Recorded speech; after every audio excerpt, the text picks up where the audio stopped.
আল্লাহ পাক যেন তাকে আরো সড়ক উন্নয়ন করার তৌফিক দান করেন। আসলে ওনাকে কিছু করার মতো কোনো ক্ষমতা আমাদের মধ্যে নেই।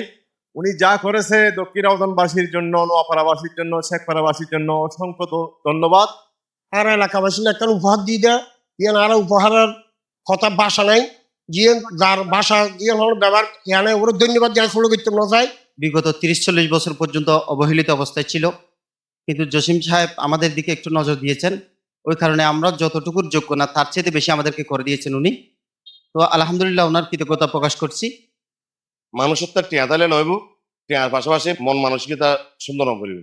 অনেকের তো টিয়া আছে কিন্তু মন মানসিকতা ভালো না, আর অনেকের তো টিয়াও আছে মন মানসিকতা ভালো আছে।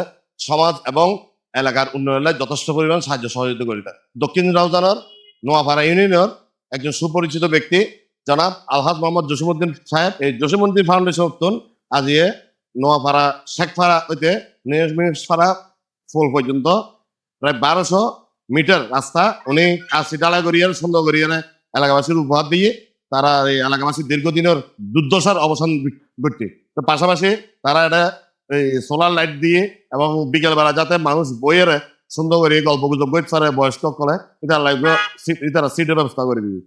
তো জসিমউদ্দিন ফাউন্ডেশনে আজিয়ে এই রাস্তার উদ্বোধন অনুষ্ঠানে, এই উদ্বোধন অনুষ্ঠানের মধ্যে জসিমউদ্দিন সাহেবের ভাই রফিক সাহেব উদ্বোধন অনুষ্ঠানে আছেন, পাশাপাশি আছেন আরো নোয়াপাড়া হাই স্কুলের প্রধান শিক্ষক, এছাড়া আরো গণ্যমান্য ব্যক্তিবর্গ আছেন, এলাকার ব্যক্তিবর্গ আছেন।